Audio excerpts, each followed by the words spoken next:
Super Mario Bros. 3 is considered one of the greatest games of all time. It evolves from its predecessors with refined gameplay and introduces new features. It aged like a fine wine that transcends generations, even though it began as a Nintendo Entertainment System game that released in 1988 in Japan and then 1990 in the US. It's one of my favorite video games of all time, so you can expect a lot of glazing, but there's going to be criticism. Even the best are not above that. Let's keep the intro short and sweet and start talking about the game already. No. Wait. The very first major addition to Super Mario Bros. 3 you'll notice is the game begins on the world map rather than in a stage. Much like the first game or the Lost Levels, we have 8 different worlds, but this time with their very own unique themes. Each world comes with its own map and a set amount of levels. There's a set of normal levels with fortress levels in between world progression that act as world checkpoints, with the world finishing with an airship level. Fortress levels in this game are similar to how they were in the first game, but with more obstacles and brand new enemies, such as Dry Bones, the undead skeleton Koopa, Thwomp, a sentient stone with an onomatopoeia for a name that will try to crush you when you get close to them, and Boo, a ghost that chases Mario while his back is turned, but gets shy when looking in his direction. At the end of each fortress, you fight Boom Boom, one of Bowser's infamously pathetic henchmen, which drops a secret item after you defeat him. Some variants will try to jump you, while others grow wings and fly, but you can defeat these guys in seconds before they get a chance to do anything.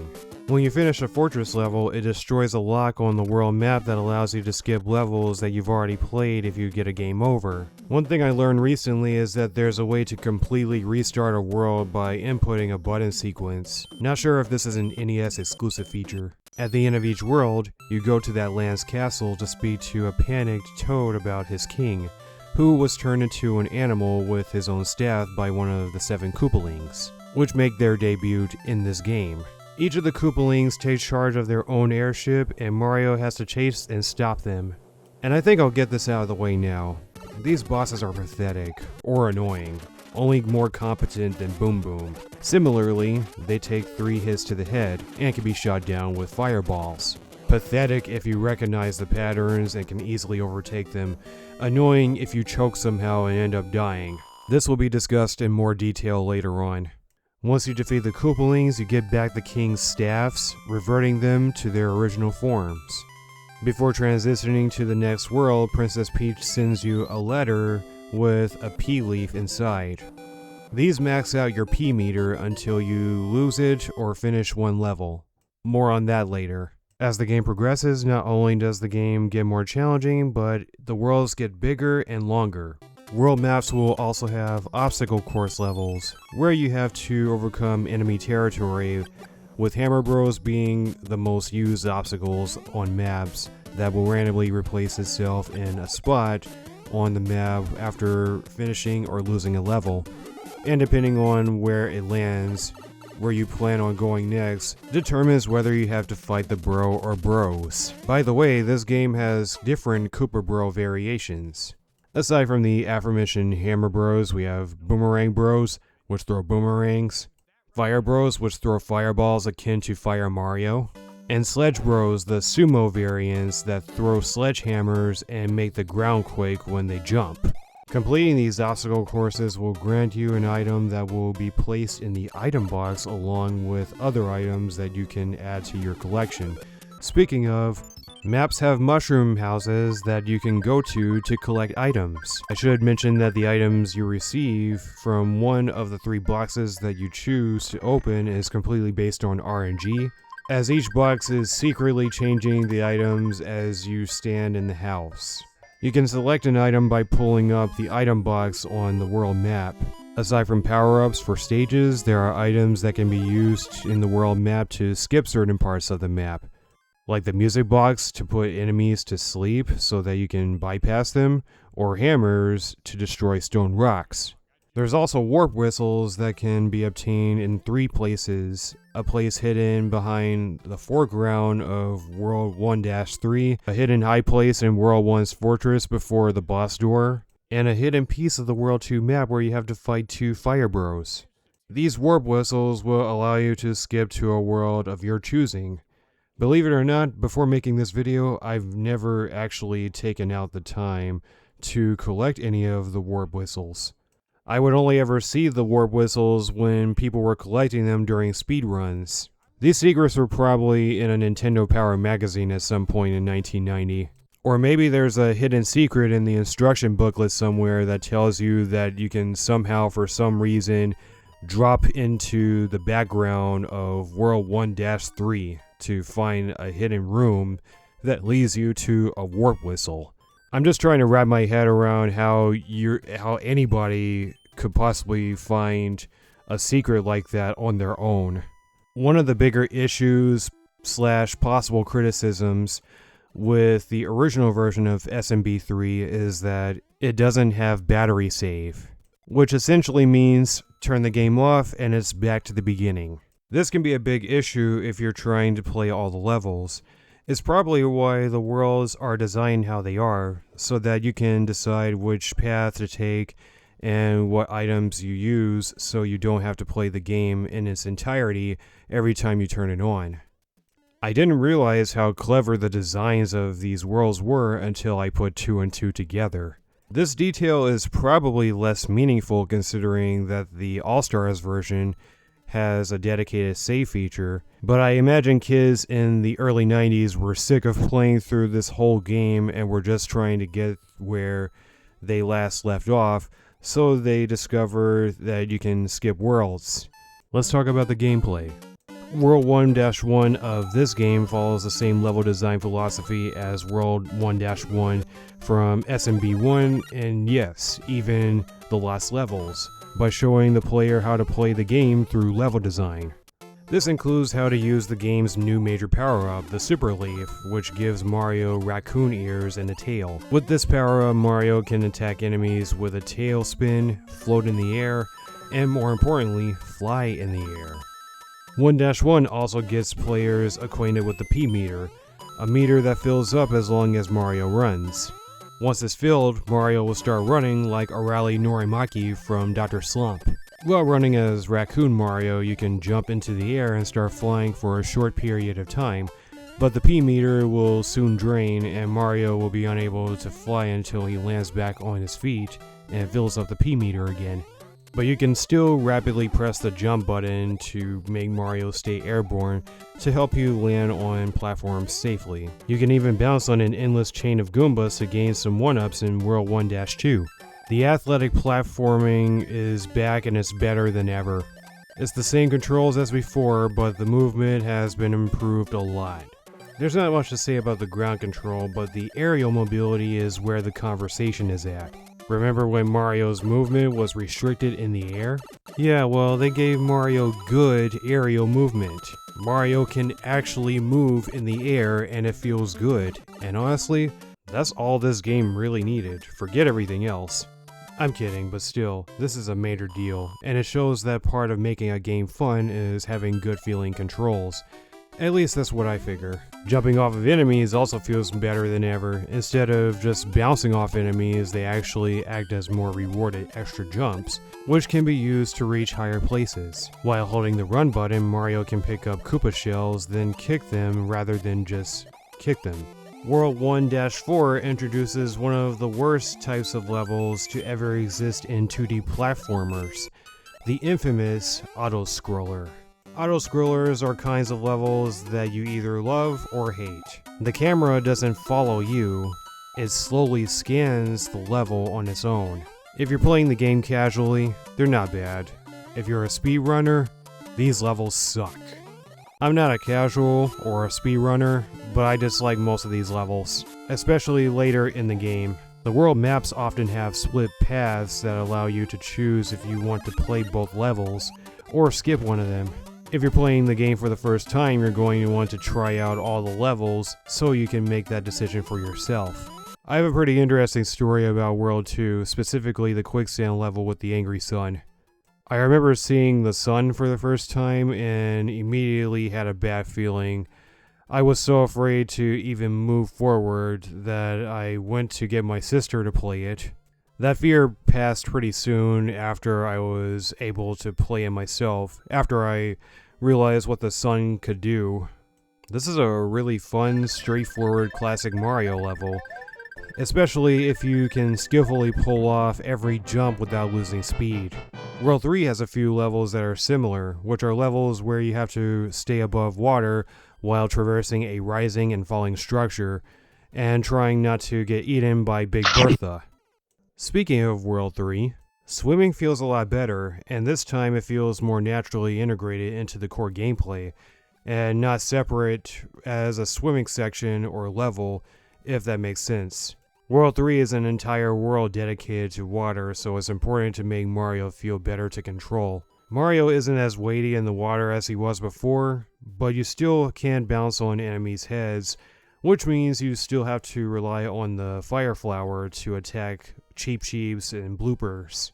Also, fun fact, bloopers can reproduce. When I got to the airship, I surprisingly had a rough time with it.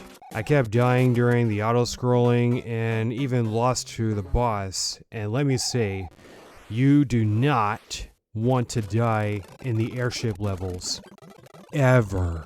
Because the airship will flee to another part of the map, which means you have to chase after it to fight the boss again. Hopefully you don't have any obstacles in your way, like bridges that either connect or disconnect every time you win or lose a level. This is one of those instances where the game drags out, because losing in an auto-scroller means you have to play through it again, and this goes for every airship in the game. This is why auto-scrolling levels in 2D platformers suck. You don't get to play at your own pace, the level makes you play it at its pace. World 4 is pretty interesting. All the enemies and structures are huge, with the Koopas being the funniest enemies to look at by far. Just look at how big that back is. There's actually one level where you can change the dimension between giant and normal sized enemies and blocks. This is the only world where you get to see a Goomba in full pixelated 8-bit detail. And don't forget about those sledge bros. World 5 is where the difficulty really starts to ramp up, and where you'll notice that the worlds are getting even bigger. Though this world is called the Skyland, it ironically begins on the ground. There's a castle level that takes you up high into the air, and if you want, there's a pipe that takes you back to the ground, but this requires you to play the castle level again. This world introduces the Fire Chomp, a troublesome enemy that is similar in appearance to the Chain Chomp, which I actually forgot to mention. But imagine instead of biting, they're unchained, flying in the air slowly around you like an insect, and shoot fire at you. They can be annoying if you don't deal with them quickly, but even then, they can just hit the respawn button like Lakitu. It also has that one auto-scrolling level, which also happens to have the Fire Chomp, where you platform on parabeetles. If there's one thing I can give the auto-scrolling levels credit for, is good level design. In fact, there's not one level that I can really think of that doesn't have bad level design. Just because the level is a pain in the rear to deal with doesn't make it a bad level. It just makes it a pain in the rear. World 6. Some of these levels can be really fun with the combination of platforming and ice physics, but unfortunately some levels are not so good. Like this one level where you have to fly a Koopa shell up as Raccoon Mario to a high place in a cave with a group of blocks and plants blocking the way to the goal. A very specific level. If you don't have the Super Leaf, you can't beat the level. It gave me a lot of trouble, one of the few levels where I timed out, and it's the level that will make you hate the block beetles with a passion. They can be annoying on other levels as is, but this level especially solidified my hatred for them. World 7, there's pipes and plants of all kinds everywhere, including in the water, as this world is home to one of the worst water levels in video game history. And it's an auto-scroller. I am, of course, talking about level World 7-4. 2 words. Frog suit. If you have a frog suit, this level allows it to shine, otherwise this level blows. I could deal with all of its obstacles if it wasn't an auto-scroller. Your patience will certainly be tested here. There's one level that tests your speed and how you use it. It's a world map obstacle level. You have to run along a trail of munchers while invincible, which can be tough to do when the Starman power-up has a shorter duration than the original SMB. I struggled in the last part of the level quite a bit. A lot of lives lost, but it can be a pretty fun challenge when you're not watching your life count. This world also has one of those levels, or some of those levels, I actually don't remember very well right now, where you have to slowly platform to the top on this elevator platform that changes direction depending on how many times you jump on it, and you have to traverse around a bunch of pipes while also dodging enemies. I think I speak for most people when I say these levels are definitely some of the weakest levels in the game. Before you get to the final world, which is World 8, Peach does not send you a letter with an item, but instead, it is Bowser that sends you a letter with nothing but information regarding the princess as she was kidnapped. World 8 has 4 different sections. Section 1 has a combat tank level, which is essentially a grounded airship level, along with a submarine ship level.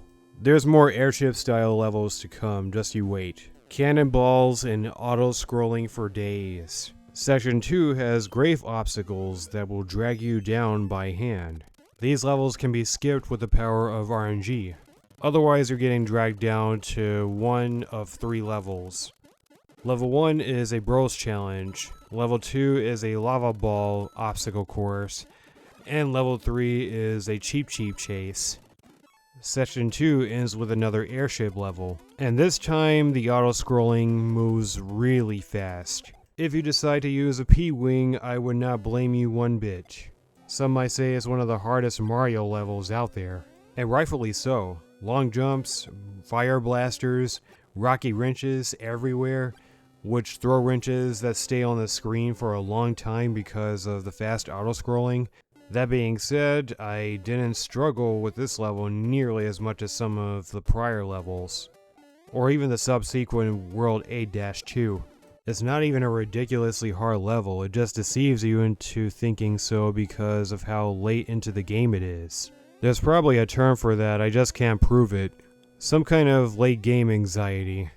If I were an 80s kid playing the NES version of this with no ability to save, my palms would not be able to stop sweating, and not because of the angry sun.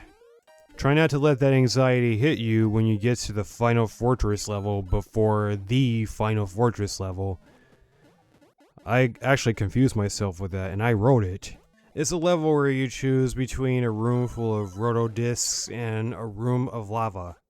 And you can go door to door through the castle to get to the end. It's easily the most intricately designed fortress in the game. After that, we have one last battle tank level in section 4. Last but not least is Bowser's Castle. It's got some unique traps and alternate pathways, but surprisingly, it's not a hard level. Bowser isn't defeated by hitting him, nor is he defeated by pulling a lever over a pit of lava. He defeats himself while trying to defeat Mario. The floor is breakable by Bowser only, as he will perform a ground pound after shooting his fire breath a couple of times. If you're a Super Smash Bros. Player, then you might recognize this move, as this is where Bowser gets it from. After Bowser loses, you of course rescue the princess and the play is over. That's it for the game, but before I move on to the end of the video, there's a few power-ups that I didn't get to talk about yet. I've mentioned the frog suit already, but what I didn't mention is what happens when you use it on land, which is the absolute last place that you want to use it. It's the most useless power-up in the game on land. Mario literally moves like a frog and jumps like a frog. And it's not even a huge jump either, it's a normal Mario jump. There's also the Tanuki suit, which has all the same abilities as the Super Leaf, but now with the ability to turn into a stone statue. Looking back now, this power-up really doesn't do much other than look cool. There's this one power-up, but at the same time it's not much of a power-up. It's a Goomba boot, which can be snatched from a Goomba after defeating it. You can walk on spikes and munchies and jump on spinies with it. But it rarely shows up. I've only ever seen it in one level. Final power-up is the hammer suit. Mario wears a hammer suit that allows him to throw hammers. It could be considered the best power-up in the game. The hammers travel in an arc, giving them significantly more airtime than a fireball. Most of the time I tried not to use the hammer suit unless I had to, which caused me to not use it as much as I should have. I ended up playing this game about 3 times for this video, and the game got more fun each time. On one of my runs, I played through all the levels so I could get familiar with them again. Doing this made me realize how frustrating a lot of these levels could be, but after I finished this run, I went back and played SMB 3 again on Super Mario All-Stars for this video. I found myself enjoying it more than my first run. I skipped the levels I didn't like and focused on the ones I did. I tried using different items for levels, and I went into the second run knowing what to expect. Then I decided I wanted to run the game back a 3rd time, and I was having a blast. It was so fun discovering secrets and just running and jumping through levels. Overall, I say all this to say, play this game more than once. It gets better and better. It was made for replayability anyway. Super Mario Bros. 3 is one of my favorite Mario games, and an all-time favorite of mine. I definitely love to come back and play this game again. I enjoy and appreciate it more now as an adult than I did as a kid. I could see myself playing this game over and over and not get tired of it at all. And I look forward to revisiting it again.